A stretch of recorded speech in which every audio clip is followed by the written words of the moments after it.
Num dos rios dos Estados Unidos, o Rio São João, uma águia descia todas as manhãs para apanhar peixes. E um dia aquela imponente ave encontrou uma grande pedra no lugar da sua pescaria. Olhou para aquele objeto, aquela pedra, com suspeita, mas como ele não se mexia, então pousou sobre aquela pedra e iniciou a sua pesca. Pegou seus peixes, comeu seus peixes, levou para o seu ninho. No dia seguinte a águia voltou, e dessa vez havia a pedra e uma vara estendida, atravessada da pedra até a beira do rio. Era uma armadilha. Ela olhou de novo com suspeita, mas a pedra não se mexia, a vara também não se mexia, e ela então, um pouco mais cautelosa, pousou sobre a pedra e depois começou a sua pescaria. E de repente pousou, pisou naquela vara, e havia um índio do outro lado do barranco, do rio. E quando ela pousou naquela vara, a armadilha pegou a águia. E ele saiu de trás da moita, de trás das touceiras, e foi levar aquela águia como sua presa de caça. Eu quero dizer para os irmãos que Satanás sabe como armar as suas armadilhas.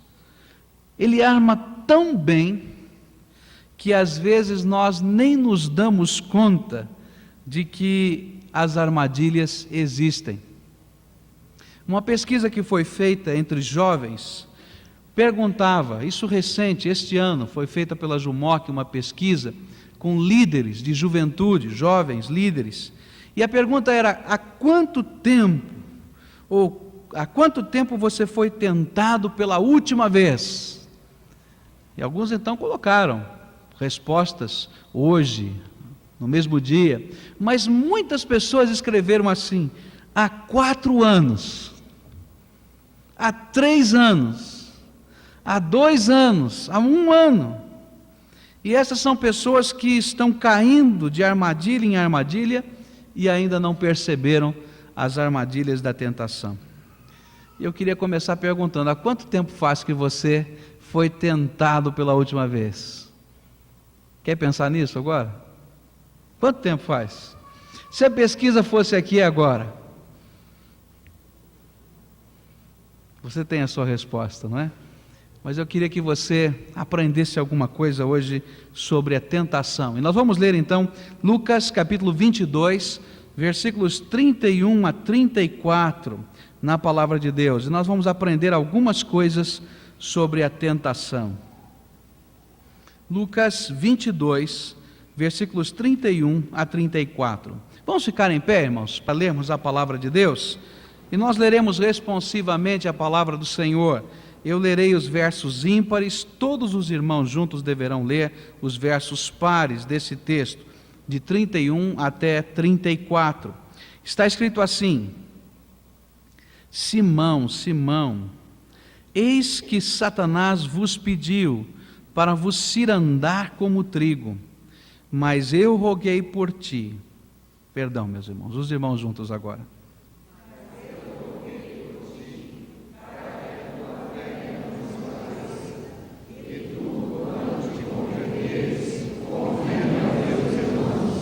Respondeu-lhe Pedro: Senhor, estou pronto a ir contigo, tanto para a prisão como para a morte.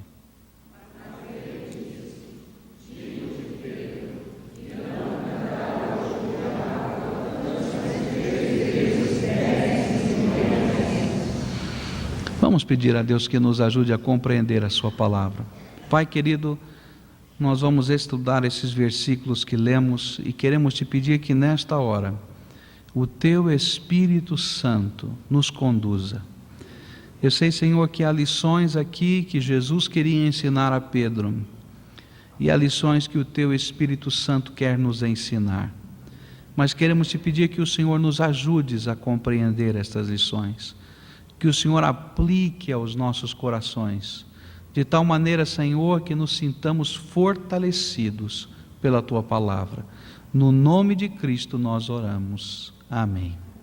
Os irmãos podem se assentar. Nós vamos começar a estudar esse texto agora de manhã e vamos continuar esse estudo no culto da noite.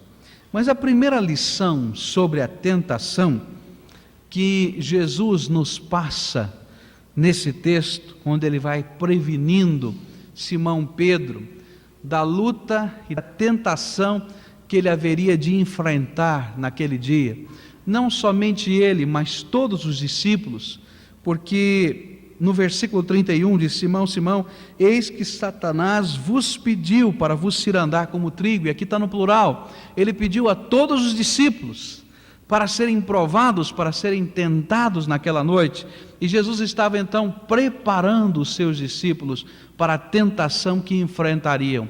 Não somente os discípulos seriam tentados, mas o próprio Cristo estaria sendo tentado.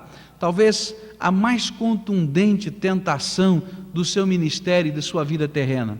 Ele teria que enfrentar a cruz, e a tentação era sair da cruz, descer da cruz, fugir da cruz.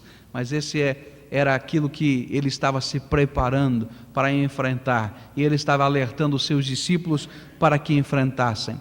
Mas a primeira grande lição que Jesus nos traz sobre a tentação aqui é que Satanás é o inimigo tentador dos crentes. Essa é a primeira grande lição. Atrás de toda tentação existe um tentador.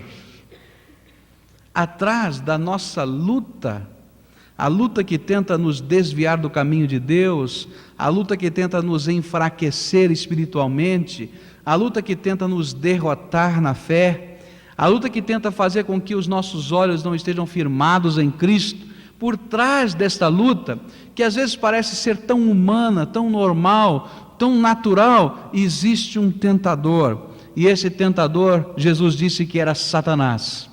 Deixou bem claro aos seus discípulos. E disse ainda mais: olha, Satanás vos pediu a Deus para peneirar. A palavra que está aqui, não é cirandar como trigo, era a ideia da peneira. Então era um momento em quando o trigo era trilhado, né? Ele era passado aquela roda, né, para separar o grão da palha. E então sobrava aquele monte de coisa, grão e palha, e ele tinha que ser peneirado, como nós peneiramos aí na agricultura o café. Então tem aquele costume, né? Até era um símbolo do Paraná, até pouco tempo atrás, a pessoa chacoalhava aquilo, jogava para o alto, né? Descia o grão do café, e a palha era levada pelo vento, e era essa a ideia. Há aqui um movimento de forças, onde você vai estar sendo provado, testado, para ver qual é a substância da fé que permanece. E o inimigo que está querendo fazer essa prova, que não admite esta derrota. E então essa expressão é uma expressão que significa grande luta, uma grande prova, uma grande tentação. E é justamente a prova da nossa perseverança, e é a prova da nossa vida comprometida. Toda tentação tenta quebrar a perseverança, e toda tentação tenta descomprometer-nos com Deus. Esse é o objetivo final. Então, de repente, a gente vai sentindo e percebendo na nossa vida a ação do inimigo, querendo arrancar de nós a fé, o fervor, a alegria, o prazer de servir a Deus, o compromisso com o Senhor. Mas o grande problema é que a maioria dos crentes não sabem contra quem estão lutando. E nós estamos às vezes vivendo a vida cristã e enfrentando as tentações como se não houvesse tentador, como se não houvesse batalha espiritual, como se não houvesse luta, como se não houvesse nada. E então, estamos numa situação difícil, porque não sabemos como lutar e de que jeito lutar.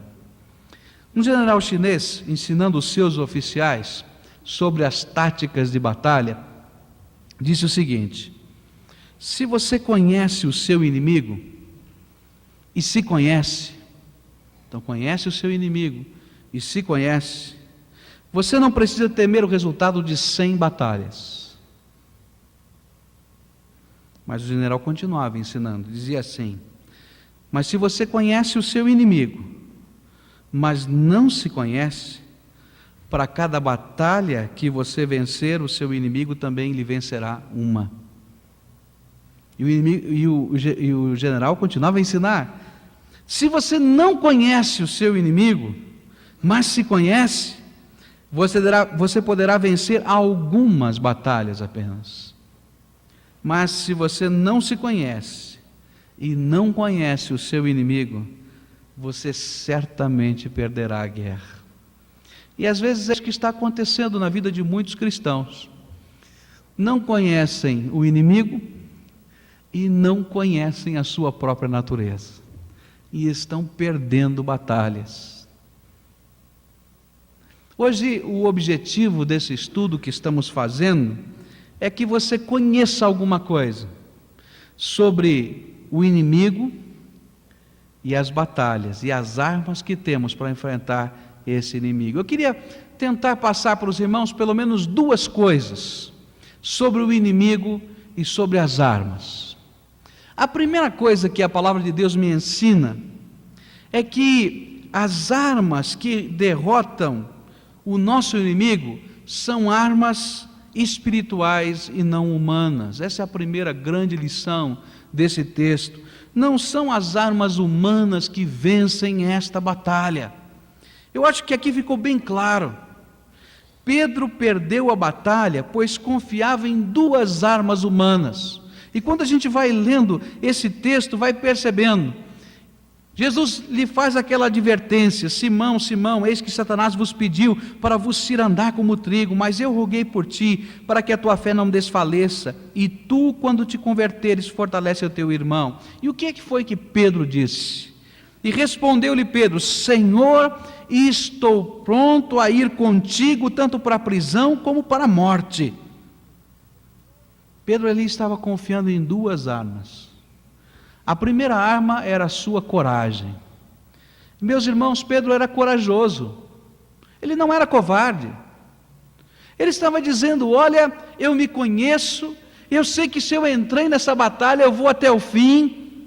Eu não sou uma pessoa de abandonar no meio do caminho. Eu sou uma pessoa corajosa. Se for preciso entrar numa revolução agora, eu estou pronto. E aí vem a segunda arma. Ele andava com uma espada na sua bainha. Ele andava armado, Pedro. Isso é uma coisa que nós não percebemos, mas durante os 3 anos de ministério, Pedro andou com a espada o tempo todo. E ele confiava na sua coragem e na sua espada. Eu posso imaginar Pedro um homem forte, eu posso imaginar Pedro um homem falante, eu posso imaginar Pedro um homem que não fugia das circunstâncias difíceis, das lutas, e ele estava dizendo: olha, Jesus, eu estou pronto para qualquer coisa. Se o Senhor começar uma revolução aqui para libertar-nos do povo, do povo romano, estou já com a espada. Eu estou há 3 anos esperando o Senhor dizer: é hora da batalha. Só que a luta que Jesus queria ensinar Pedro a vencer não se vence só com coragem e não se vence com espada.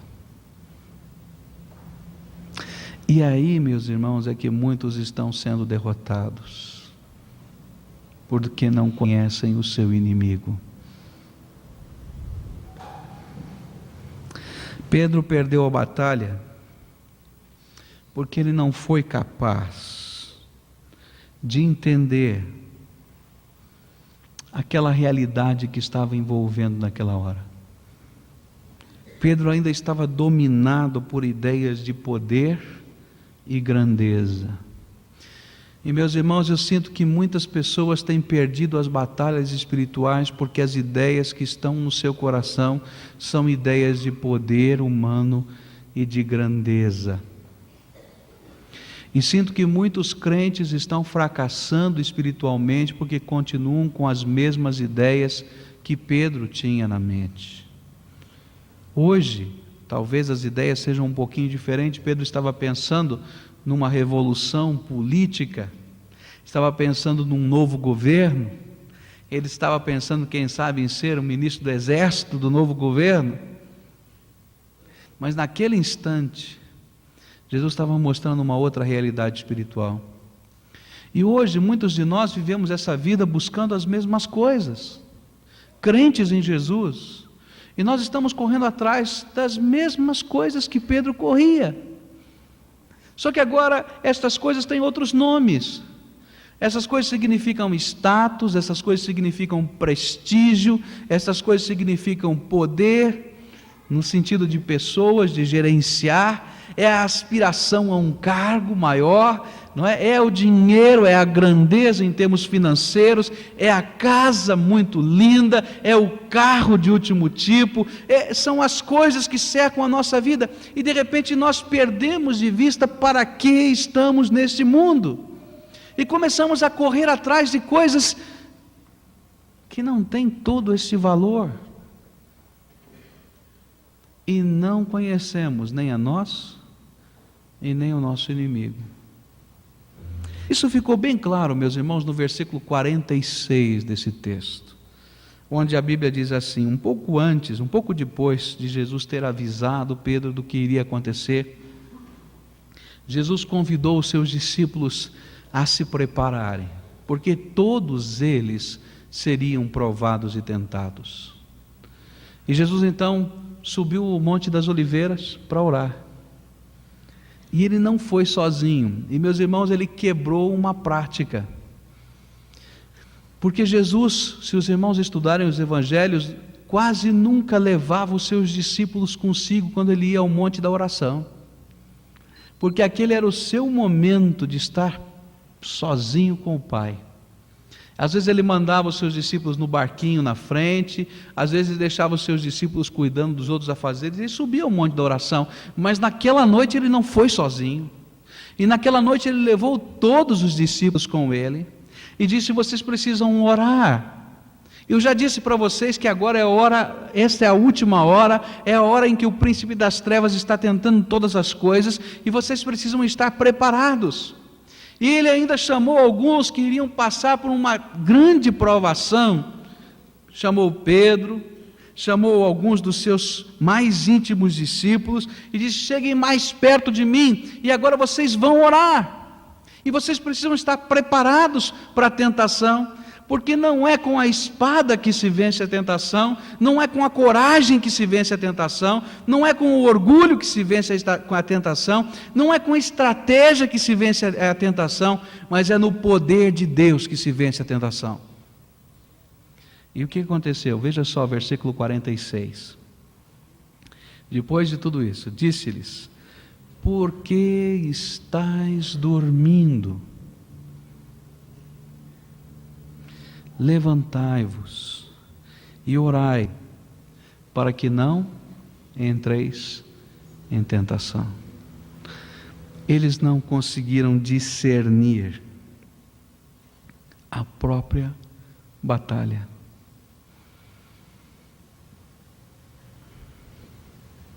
E é com tristeza que eu tenho que dizer que muitas pessoas estão vivendo a sua vida cristã assim, sem discernir a própria batalha, sem usar as armas do Espírito, as armas do poder de Deus, as armas da graça de Jesus, para enfrentar a hora da luta, a hora da provação, a hora da angústia, a hora do esfriamento da fé. E eu vou fazer uma pergunta, eu queria que o irmão pensasse nisso.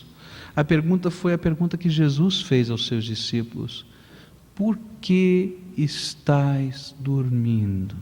Os irmãos já pararam para pensar nessa pergunta? Jesus olhou para eles e os encontrou dormindo, na hora em que deviam estar exercitando as armas. Meus irmãos, quando existe uma batalha, algumas pessoas são colocadas nas trincheiras e eles têm o seu momento de vigília, o seu momento de sentinela, não é assim? E o que acontece se o sentinela dorme? ele coloca em risco todo o exército. Os irmãos já pararam para pensar? E às vezes nós estamos dormindo na nossa vida espiritual. Nós não estamos enxergando as batalhas. Nós não estamos discernindo a hora. Nós não estamos nem percebendo a armadilha, que nem aquela história da águia. Estamos pousando sobre a pedra, estamos pousando sobre a vara da armadilha, o gatilho da armadilha, e nem percebemos. E o que mais me angustia, meus irmãos, é que às vezes caímos na armadilha, e nossa mente e nosso coração está tão secularizado, tão materialista já, que nós não percebemos mais o que é a armadilha ou o que é a tentação. Caímos e nem percebemos.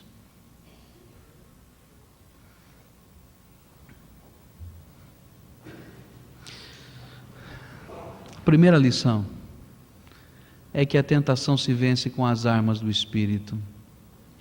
Não são as armas da carne, as armas humanas que nos fazem vencer a tentação. E quando a nossa mente está voltada apenas para soluções materiais e humanas, para as batalhas do Espírito, então estamos sendo derrotados. E aqui cabe uma ressalva, meus irmãos: muitas das batalhas que enfrentamos na nossa vida são espirituais e nós não percebemos que elas são espirituais. Muitas das lutas que nós enfrentamos dentro do nosso lar, muitos dos problemas que nós enfrentamos no nosso trabalho, muitas das decisões éticas que temos que tomar, são batalhas. E nós queremos usar as armas corriqueiras do mundo que não têm eficácia alguma contra o maligno. E perdemos. As nossas verdadeiras armas, meus irmãos, são aquelas que Jesus ensinou e que a Bíblia ensina. A primeira delas é a vigilância. Meus irmãos, vigilância é o sentinela, aquele que fica lá à noite e fica interpretando se aquele galho que mexeu, de fato foi o vento que o balançou, ou se tem um inimigo por trás daquele galho. Esse é o trabalho da sentinela, aquele que está de vigia. E o que nos ensina a vigilância é o discernimento, é pedir a Deus poder para enxergar nas circunstâncias da vida o que vem realmente do nosso inimigo contra nós, o que está acontecendo ao nosso redor. Os nossos olhos precisam ser abertos, a nossa mente tem que ser aberta, porque é hora de dar o alarme, ou é hora ainda de deixar as coisas acontecendo.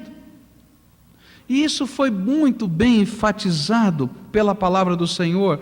Em todos os textos, em todos os evangelhos, vai aparecer a expressão vigiai e orai, para que não entreis em tentação.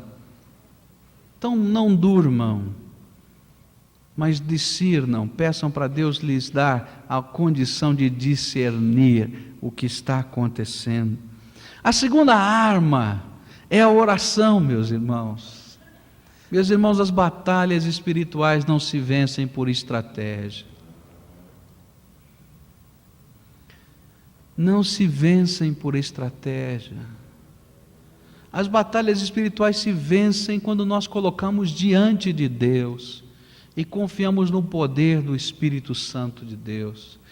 Essa tem sido uma das lições mais preciosas que tenho aprendido na vida cristã e no ministério cristão. Meus irmãos, poucas, quase nenhuma vez, as estratégias são a maneira de se resolver um problema dentro da igreja, ou um problema entre irmãos, ou uma situação de família. Mas sabe como é que a gente vence essas coisas? É orando, é pedindo a Deus discernimento, pedindo a Deus amor, pedindo a Deus paciência, pedindo a Deus perdão, pedindo a Deus força, pedindo a Deus que mude o coração de pessoas, porque nós não temos o poder de fazer isso. E muitas das lutas e muitas das batalhas, meus irmãos, não serão vencidas por palavras, porque a persuasão humana não chega no coração das pessoas. Alguém já foi assediado por alguma pessoa que queria convencer você a ser um crente ou a mudar de religião por meio de persuasão de palavras? Já foi? Não tem coisa mais chata, fala a verdade. Tem uma coisa aqui, olha só quem está chegando, mas é horrível, não é isso? Não funciona. Mas quando alguém fala no poder do Espírito Santo,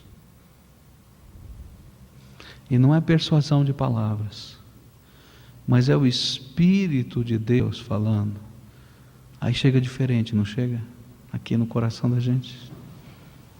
E os problemas que nós vivemos, meus irmãos, são problemas que a voz do Espírito é que tem que falar no coração, que tem que falar na mente, que tem que mudar, tem que quebrantar, tem que transformar. Não são as nossas armas. E nós vamos ter que usar realmente a batalha da oração, o clamor a Deus. Nós temos que usar uma vida cheia do Espírito Santo, uma vida em que realmente vai seguir um método de Deus. E meus irmãos, às vezes nas batalhas espirituais o método de Deus é um método que parece incrivelmente derrotista. Sabe por quê? Porque o método de Deus em algumas batalhas é dar a outra face. Agora ninguém quer dar a outra face no meio da batalha. Não é verdade? Às vezes o método de Deus no meio de uma luta, de uma grande provação, não é aquela solução que estamos sonhando ou planejando, mas é aquele coração manso, aquela atitude humilde, e é isso que quebranta o coração das pessoas, porque a espada não resolve, porque a resposta à espada é outra espada. Foi isso que Jesus disse nos versículos 35 a 38. Nós já temos aqui 2 espadas, mestre. Ele disse: olha, quem levanta a espada morre pela espada. Porque a resposta para a agressão é outra agressão, a resposta natural. Mas quando eu uso as armas do Espírito, que é o perdão, que é realmente uma vida cheia do Espírito, que vai vivenciar as palavras de Jesus, nós estamos desarmando o mundo. Ah, pastor, isso não funciona. Funciona. Eu digo por experiência própria, porque funciona.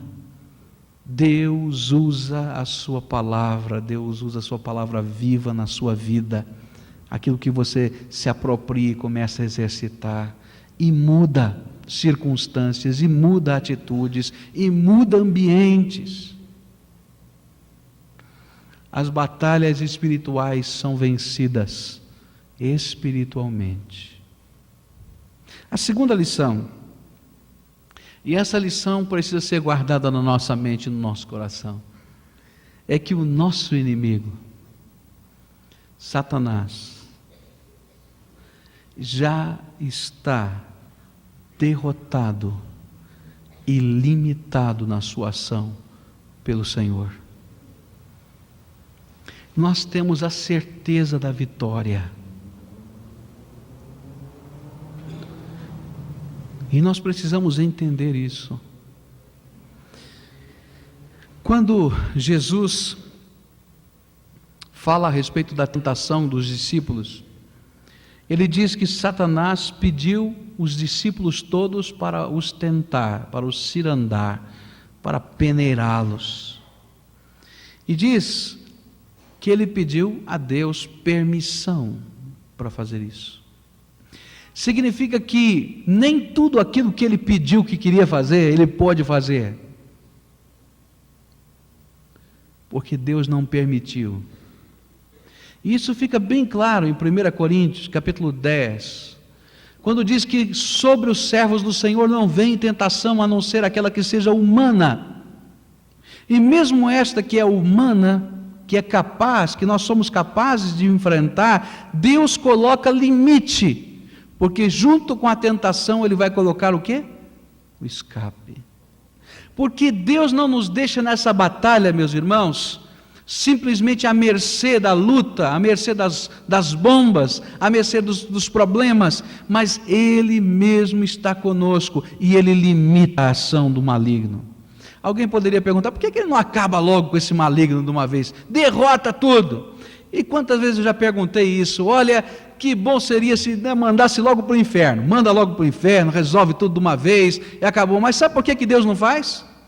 Porque Deus ama você.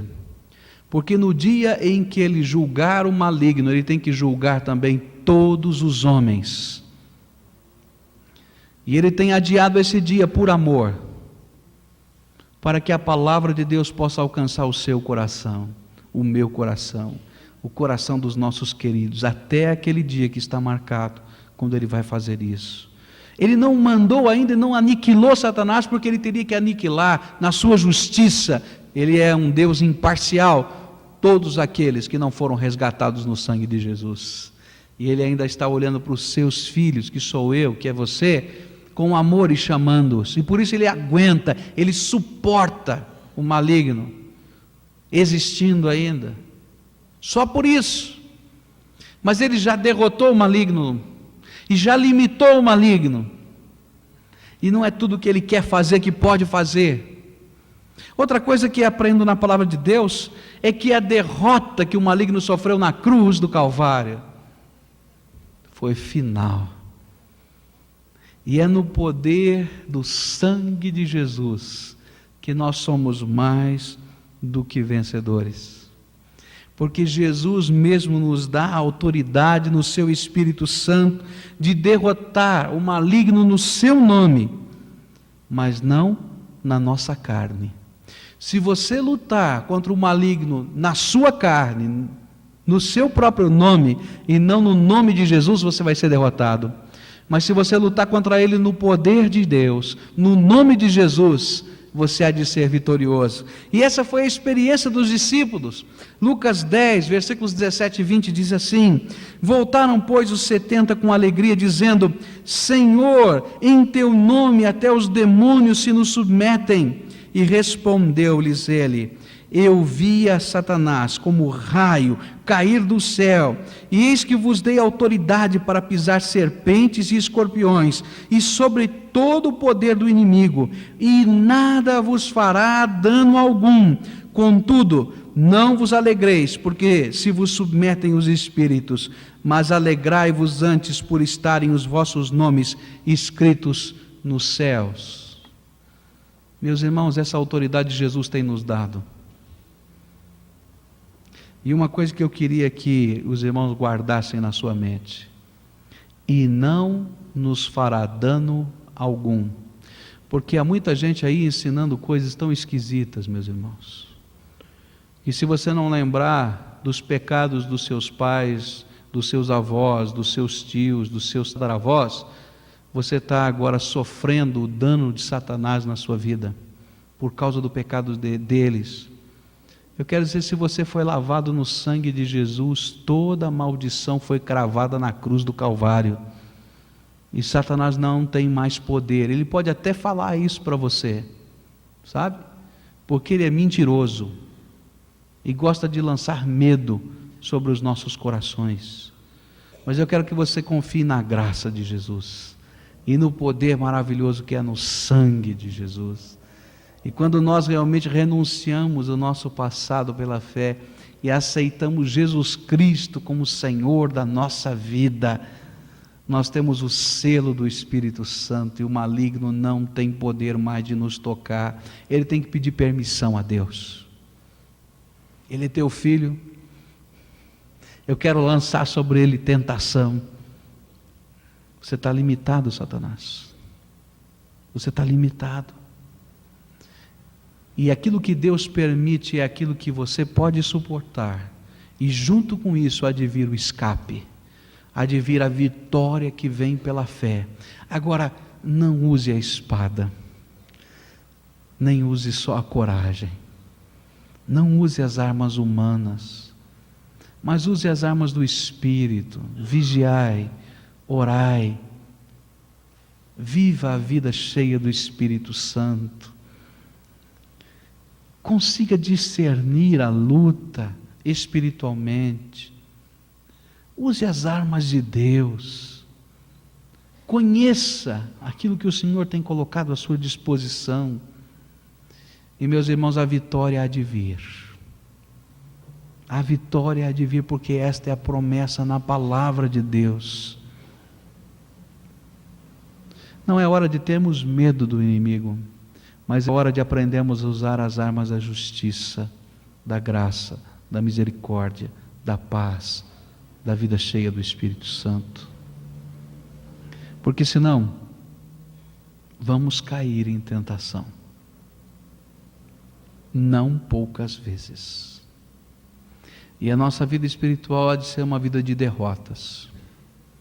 E eu sei que muitos irmãos têm vivido vida espiritual de derrota, porque não têm aprendido os princípios básicos que Jesus tem nos ensinado. À noite nós vamos continuar a estudar sobre esse tema e esse mesmo texto, e vamos aprender 2 outros recursos que Deus tem para nos dar. O primeiro é a intercessão de Jesus, e o segundo é a ação da Igreja de Deus em consolação e oração. E nós vamos estar estudando juntos esse texto, aprendendo ainda mais da palavra de Deus. Mas eu quero lançar um desafio a você, pela fé, em nome do Senhor Jesus. Peça agora ao Espírito Santo de Deus que abra os seus olhos. Peça isso a Ele. Senhor, abre os meus olhos e me faz enxergar as lutas do ponto de vista espiritual. Você tem lutas na sua vida, não tem? Batalhas? Então peça para que Deus lhe mostre. E peça a Deus que lhe ensine a usar as armas do Espírito. Peça. Mas não permaneça dormindo, porque hoje Jesus lhe diz: por que estás dormindo? Por quê? Agora não é hora de dormir. Acorda. Acorda, vigia e ora. Vamos ficar em pé, irmãos, e vamos cantar o hino de número 377. 377 é o hino que vamos cantar nesse momento.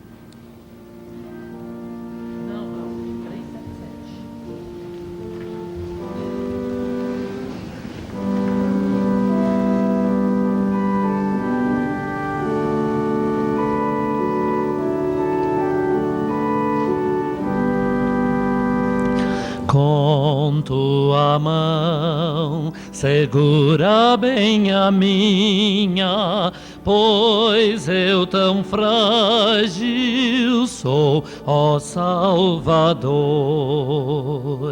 que não me atrevo a dar jamais um passo sem teu amparo, meu Jesus, Senhor. Se você veio neste culto também preparado para consagrar ao Senhor seu dízimo e a sua oferta, neste momento nós estamos também dando-lhe esta oportunidade, visto que esse é o seu privilégio e a sua responsabilidade. Segunda estrofe, 377. Com tua mão segura bem a minha, e pelo mundo alegre seguirei. Mesmo onde as sombras caem mais escuras, teu rosto vendo, nada temerei. Quando eu chegar à beira desse rio, que tu por mim quiseste atravessar,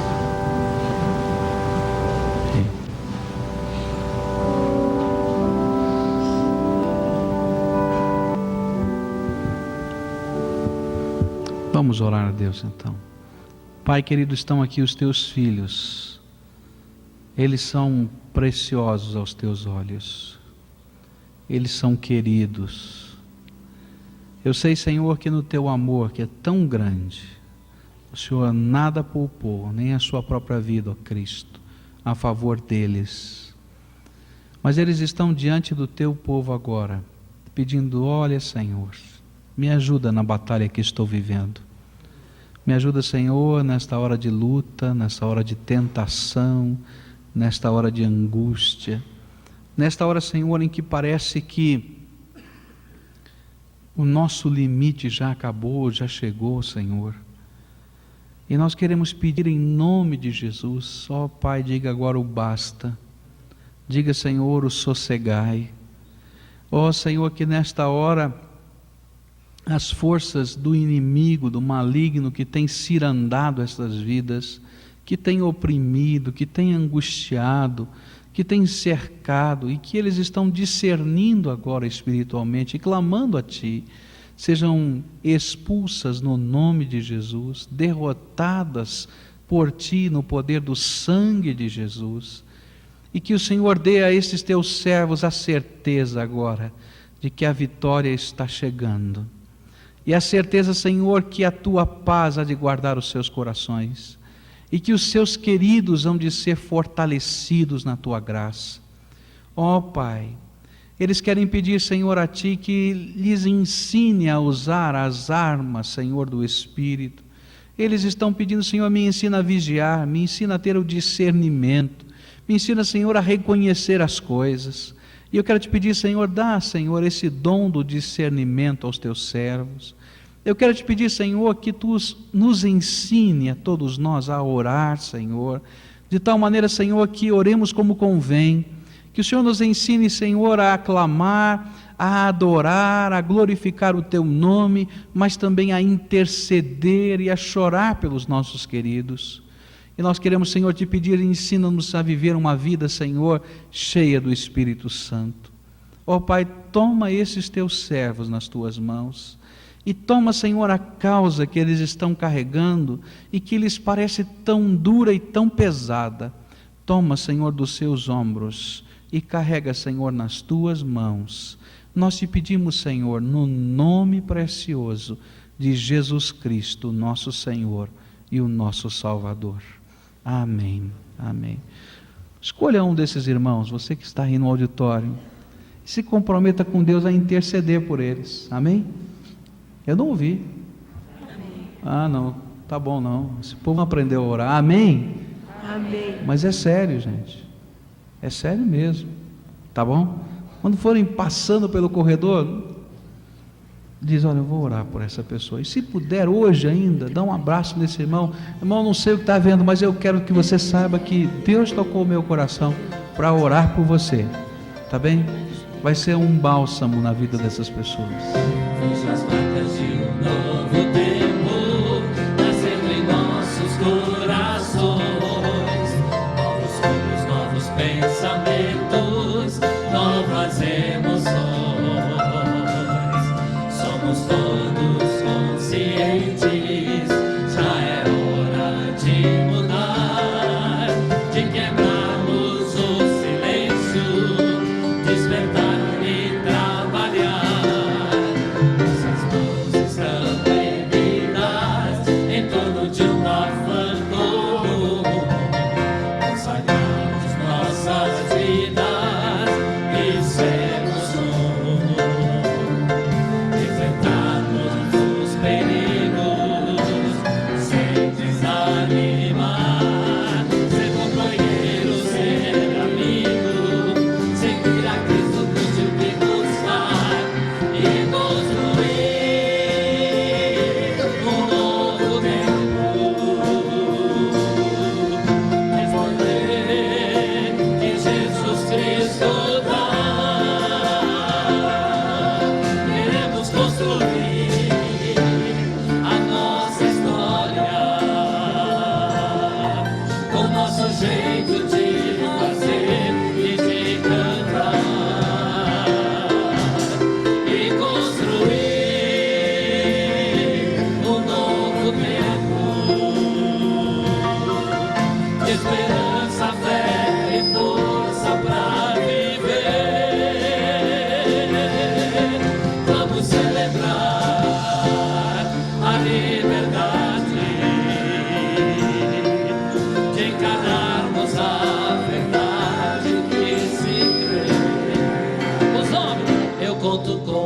você. E os homens, eu conto com você. Agora as mulheres, eu conto com você. Os homens, pode contar comigo. Mulher, eu conto com você. Pode contar comigo. Eu conto com você. Pode contar comigo. Eu conto com você.